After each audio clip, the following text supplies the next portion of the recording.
Assalamualaikum warahmatullahi wabarakatuh. Halo Sobat Podcast Biratanata, saya Dr. Rizka Aroza. Sobat, setiap tanggal 22 April setiap tahunnya diperingati sebagai Hari Demam Berdarah Nasional. Demam berdarah merupakan penyakit infeksi yang umumnya terjadi di daerah tropis dan subtropis, termasuk Indonesia. Demam berdarah terjadi di Indonesia angkanya cukup tinggi, yang apabila tidak ditata laksana dengan baik dan benar dapat mengakibatkan kematian. Dalam rangka memperingati Hari Demam Berdarah Nasional tanggal 22 April 2025, kita akan membahas mengenai demam berdarah. Bersama saya sudah hadir Dr. Julian Pratama, spesialis penyakit dalam. Langsung saja kita sapa Dr. Julian. Selamat pagi, dokter. Selamat pagi, dokter. Gimana dokter kabarnya hari ini? Baik ya, dokter. Iya. Dokter, ini kan Hari Demam Berdarah Nasional ya, dok ya, setiap tanggal 22 April. Nah, mungkin bisa dijelaskan, dok, demam berdarah itu definisinya apa sih, dok? Oke, kita bahas tentang demam berdarah ya. Iya. Demam berdarah itu adalah demam yang disebabkan oleh virus dengue.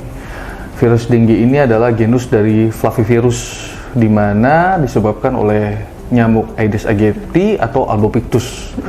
Nah, untuk dari virus dengue sendiri itu banyak tuh serotype-nya. Ada DEN1, DEN2, DEN3, dan DEN4. Nah, biasanya kalau misalnya seseorang terkena virus dengue atau demam berdarah, biasanya ada namanya infeksi primer atau infeksi yang pertama kali. Tetapi kalau misalnya dia infeksinya berulang, berarti namanya infeksi yang sekunder. Nah, kalau kita kenal sekarang, kita lihat dari tahun 2022 ini, dari Dinas Kesehatan, di mana itu terjadi di Indonesia itu hampir 143.000, dan kematiannya itu di angka 1.236. Nah, kasusnya seperti itu, dokter. Berarti cukup besar ya, dok, ya, angka kematian demam berdarah ini ya, di cukup Indonesia besar sama ya, sekali, dokter, dok. ya.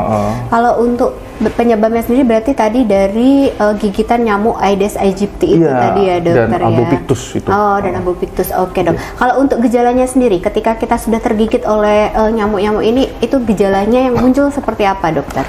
Nah, untuk gejalanya sendiri, kalau kita tahu itu demam DBD itu seperti gejalanya pelana kuda kalau kita dengar. Di mana ada fase-fasenya nih, di mana pada hari pertama sampai hari ke-7, di mana kalau sudah hari ke-7 itu adalah fase penyembuhan. Sedangkan kita bagi-bagi ini, ada hari pertama sampai hari ketiga sampai hari ke-7 dan hari ke-7. Hari pertama, hari ketiga itu di mana fase-fase virusnya tinggi dan bereplikasi sambil menimbulkan gejala klinis. Contohnya seperti demam, sakit kepala, nyeri di belakang mata, sudah itu ada mual muntah, ada nyeri perut. Nah, itu gejala-gejala awalnya. Tetapi kalau misal sudah gejala yang hari ketiga sampai mulai dari hari ketiga mau masuk hari ke-7 sampai hari ke-7, itu ada fase-fasenya, fase kritis, di mana itu harus tahu nih warga ataupun masyarakat, ketika demamnya sudah turun, kadang orang tuh berpikir demamnya udah turun berarti dia sehat ya, benar dokter, tidak ya? Iya. Gitu. Jadi itu adalah fase kritisnya, di mana ketika dia demamnya sudah turun, disitulah sudah terjadi yang kita bilang terjadi kebocoran plasma, yaitu trombositnya mulai turun dan sudah terjadi kebocoran plasma, diikuti dengan tanda-tanda seperti biasanya tanda-tanda seperti gelisah, minumnya sudah mulai menurun, sudah tuh malas makannya juga sudah mulai menurun, sudah tuh trombositnya turun yang akibatnya menyebabkan pendarahan, ada mimisan, gusi berdarah atau BAB hitam. Sedangkan kalau misalnya dia sudah terjadi kebocoran plasma, itu bisa terjadinya sesak napas, seperti ada terjadinya cairan di paru, kita sebut dengan efusi pleura. Ada perutnya itu terjadi cairan kita sebut dengan asites. Nah, ketika sudah hari ke-3 sampai hari ke-7, nah disitulah fase-fase di mana dia fase-fase kritis. Nah, setelah hari ke-7 itulah adalah fase penyembuhan, diikuti dengan tanda-tanda perbaikan kondisi klinis pasien baik, dan diikuti dengan laboratorium di mana sudah terjadi peningkatan trombosit dan perbaikan dari hematokrit. Ya, gitunya. Kalau untuk penularannya sendiri, dok, penularan dari yang infeksius itu di hari keberapa, dok? Atau mungkin ya memang dari hari pertama pun dia sudah infeksius, dia bisa menularkan ke orang-orang sekitar, atau seperti apa, dok? Nah, sebenarnya untuk penyebaran pada DBD, demam berdarah dengue ini penyebarannya kan karena dari nyamuk Aedes aegypti atau albopictus kayak gitu. Tetapi ada beberapa jurnal yang mengatakan kalau misalnya ada yang bisa terkena karena dari transplantasi organ, yang kedua karena dari donor darah, yang ketiga bisa dari cairan air susu ibu kayak gitu. Kenapa? Karena pada virus demam berdarah ini bisa bereplikasi di darah karena ini bersifat akut dan bisa menularkan. Nah, tetapi kalau misalnya tadi dokter mengatakan bisa menyebar, ya karena dari gigitan nyamuk. Tetapi ada yang bisa penyebaran lewat dari transplantasi organ sampai transfusi darah gitu. Karena kalau dilihat dari saat ditransfusi darah beliau ternyata terkena infeksi virus demam berdarah. Oh gitu ya dok ya. Berarti memang mungkin penyebarannya yang paling umum itu dari si gigitan nyamuk itu tadi ya dok ya. Cuman tidak menutup kemungkinan bisa aja dari air susu, terus dari darah, transplantasi organ seperti yang dokter tadi sudah jelaskan ya dok ya. Nah kalau untuk tanda waspadanya, tadi kan dari dokter kan berarti yang waspada ini di hari ketiga sampai hari ketujuh ya dok ya. Nah tanda waspadanya sendiri sebenarnya yang menjadi warning banget untuk kita atau masyarakat awam itu untuk segera ini berarti udah nggak bisa ditunda, ayo bawa ke vaskes terdekat, itu seperti apa dok? Bagaimana? Tanda waspadanya? Mungkin saya akan menjelaskan untuk pada pasien-pasien di mana untuk kalangan dokter dan kalangan masyarakat yang non-medis dan non-medisnya. Pada pasien di mana dia dengan demam berdarah, kalau misalnya kapan kita rawat inap dan kapan tidak rawat inap, ataupun kapan kita bawa ke vaskes pertama, ataupun kita cuma observasi di rumah saja, itu kita lihat ada namanya tanda-tanda kegawatan. Dulu demam berdarah klasifikasinya adalah grade 1 sampai grade 4. Grade 4 itu adalah sudah terjadinya shock gitu. Sedangkan kalau yang terbaru adalah demam berdarah yang ada warning sign dan no warning sign. Warning sign itu ada tanda kegawatan dan tidak ada tanda kegawatan. Yang terakhir baru shock. Nah, tanda-tanda kegawatannya itu yang tadi saya bilang, pasien itu sudah pertama nyeri perut hebat, mual muntah terus, minumnya sudah mulai menurun. Nah, dilihat dari kalau misalnya sudah kita lihat hasil lab sudah terjadi gangguan trombositopenia yang berat yang akibatnya menyebabkan tanda-tanda pendarahan seperti mimisan, gusi berdarah, ataupun pendarahan dari saluran cerna seperti BAB hitam. Nah, yang kedua terjadinya kebocoran plasma, yaitu pasien-pasien bisa mengeluh sesak napas, ataupun karena ada cairan di paru-parunya, ataupun sesak napas karena asites, karena ada cairan di perutnya. Nah, ataupun yang terakhir adalah pasien tuh sudah mulai gelisah, sudah mulai pucat, sudah tuh nadinya pas dipegang nadinya cepet kayak gitu, ataupun diperiksa waktu di rumah ada alat tensinya ngedrop nih, turun kayak gitu. Nah, itu sudah tanda-tanda kegawatan dan itu. Berarti kalau menemukan gejala-gejala seperti itu, mungkin kalau untuk orang awam yang lebih gampangnya itu tanda-tanda perdarahan ya. Iya, tanda-tanda pendarahan. Misalnya ada mimisan, gusi berdarah, atau bisa BAB hitam, terus pasiennya juga sesak atau dingin, dan itu bisa segera dibawa ke fasilitas kesehatan terdekat. Seperti itu ya dok ya. Gitu. Nah, kalau untuk pengobatannya sendiri, demam berdarah ini ada nggak pengobatannya yang lebih spesifik atau seperti apa dok? Bisa dijelaskan dok? Nah, pengobatan demam berdarah itu sebenarnya bersifat simptomatis dan suportif. Jadi obatnya itu tidak ada, dalam arti kata tidak memerlukan antibiotik. Yang spesifik itu ya dok ada. Ya. Jadi pengobatan itu hanya cairan tubuh saja. Sudah tuh kalau misalnya dia demam kita bisa beri antipiretik seperti paracetamol. Nah, yang penting kita adalah untuk memenuhi kebutuhan cairan di dalam tubuhnya tetap di pembuluh darahnya tetap stabil karena sudah terjadi kebocoran plasma, jadi cairannya keluar, akibatnya pasien itu shock. Makanya cairan terapinya adalah cairan saja gitu. Berarti memang karena kebocoran plasma ini kita harus ganti lagi di dalamnya itu ya dok ya. Jadi memang harus banyak minum seperti itu ya dok ya. Memang balik lagi terapi spesifiknya tidak ada, cuman memang kita main di balance cairannya aja gitu ya dok ya. Harus ini ya pengganti cairan yang keluar itu tadi. Benar sekali. Untuk ini dok, demam berdarah ini kan orang awam ini kan cenderung dengan trombositnya turun nih. Ya udah ini minum sari kurma, minum jus jambu biji. Nah, itu dari kedokteran sendiri, ada nggak dok evidence based medicine-nya memang sari kurma dan jus jambu biji ini bisa meningkatkan trombosit? Nah, itu mungkin bisa dijelaskan dokter? Oke. Untuk pada ini kan banyak banget nih sebenarnya, apakah ini mitos dan fakta itu kan masih belum ada, tetapi ada beberapa yang sudah mencoba diteliti di center yang kecil kayak gitu, dan itu ada efeknya. Apakah sari kurma dan jambu biji merah ini bisa meningkatkan trombosit kayak gitu? Sebenarnya kalau misalnya kita lihat dari jambu biji itu ada dia namanya buah-buahan. Itu ada namanya quercetin kalau di dalam jambu biji. Itu bisa meningkatkan trombosit. Tetapi apakah itu bisa meningkatkan, tetapi masih belum clinical trialnya masih belum jelas kayak gitu, masih belum bisa ditentukan apakah benar atau tidak, karena dia hanya di satu center yang kecil. Dan yang kedua kita pikirkan adalah kalau jambu itu atau buah itu ada antioksidan, jadi bisa meningkatkan imun dan antiinflamasi. Sedangkan sari kurma apakah bisa meningkatkan kadar trombosit? Sari kurma itu adalah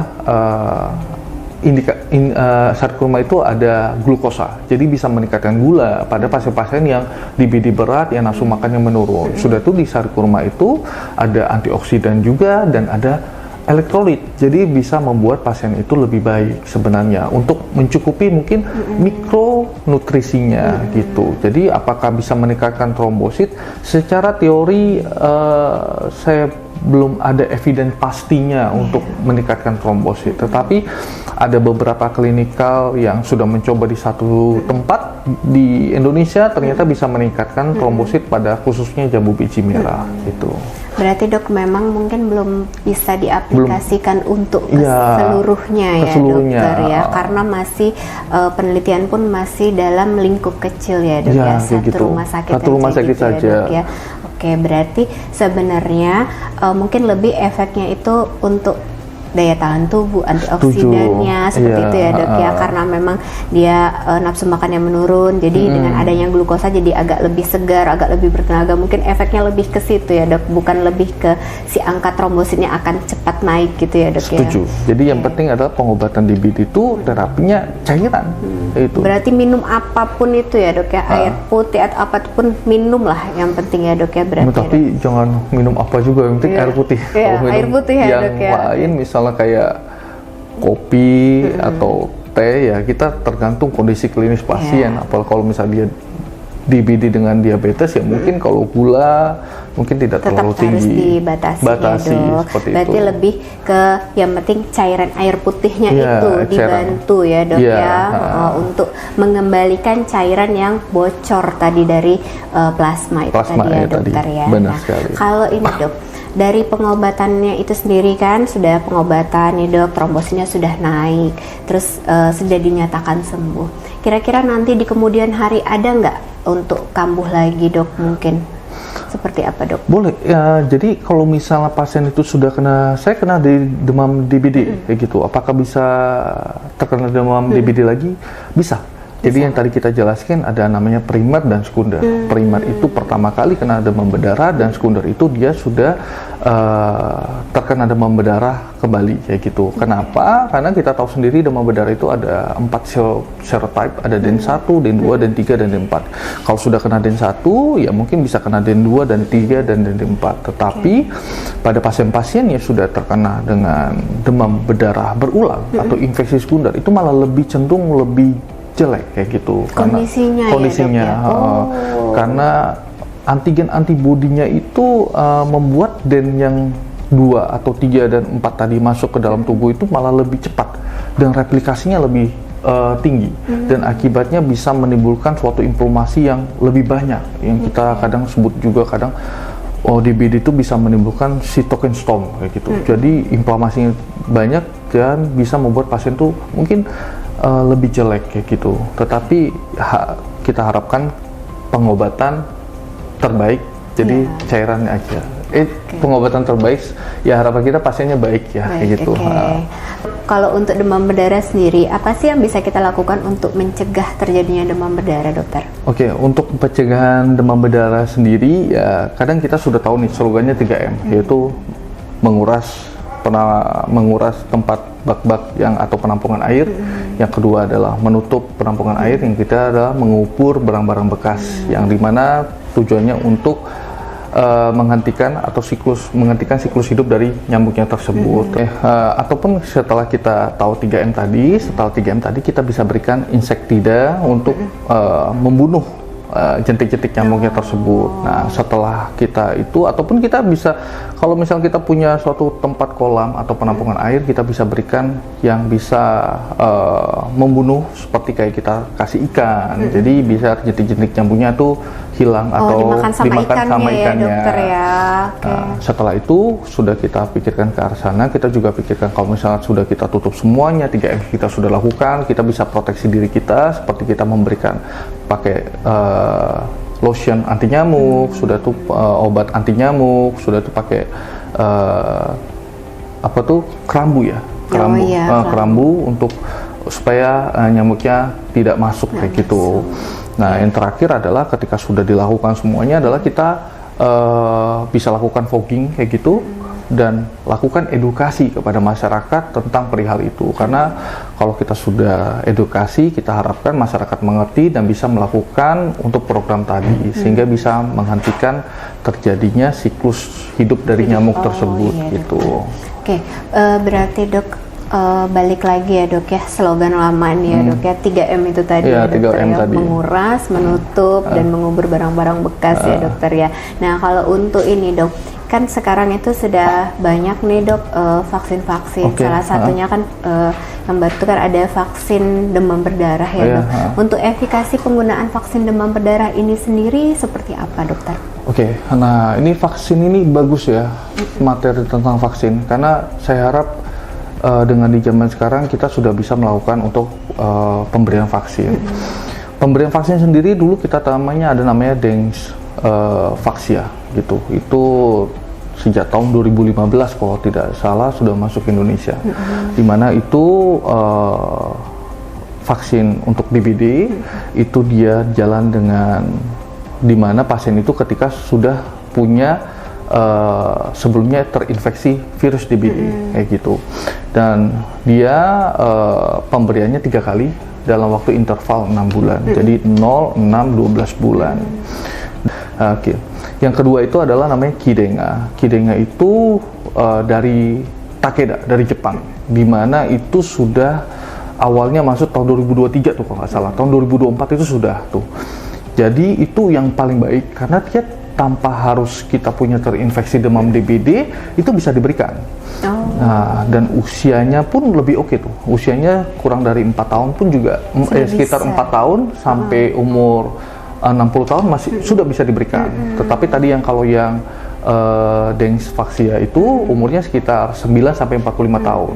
Nah, dari sistem kerjanya sendiri Kidenga itu lebih bagus dan itu bisa bertahan sekitar 4 sampai 5 tahun dan efikasi kerjanya itu 80%. Sedangkan kalau Dengvaxia itu kalau tidak salah itu kalau saya baca tuh 60 sampai 80%. Tetapi apakah ini sama? Sama saja. Cuman yang satu dia harus punya terinfeksi dulu, yang satunya tidak terinfeksi dan usianya lebih, yang ini 4 tahun bisa, yang satunya mulai dari 9 tahun, dan interval pada Kidenga itu dia 2 kali pemberian dengan siklus dalam waktu 3 bulan, jadi 0 waktu pertama kali dan dilanjutkan evaluasi yang kedua kali 3 bulan gitu. Berarti untuk vaksinasi demam berdarah ini sendiri dok, berarti cukup efektif lah ya untuk pencegahan demam berdarah ya dok ya. Itu sangat efektif, saya harap kayak gitu, karena kalau bisa masyarakat sudah mengerti ternyata DBD sudah ada vaksinnya. Jadi biar apalagi kita di Indonesia sendiri, khususnya kita di Jambi ini banyak banget demam DBD ya. Kalau misalnya sudah hujan pasti demam DBD-nya meningkat nih di rumah sakit. Betul sekali. Udah banyak angka kejadiannya ya dokter ya. Jadi sobat, apabila sobat mengalami infeksi demam berdarah dengan tanda-tanda waspada seperti perdarahan, baik itu di gusi, ataupun mimisan, ataupun dengan BAB hitam, sobat bisa langsung ke fasilitas kesehatan terdekat. Untuk konsultasi dengan Dr. Julian, spesialis penyakit dalam, dapat dilakukan di poliklinik kami, yaitu Rumah Sakit Dr. Beratanata. Akhir kata, terima kasih sobat telah menyaksikan podcast kami. Terima kasih Dr. Julian atas waktu dan ilmunya. Sama-sama dokter. Wassalamualaikum warahmatullahi wabarakatuh. Salam sehat selalu.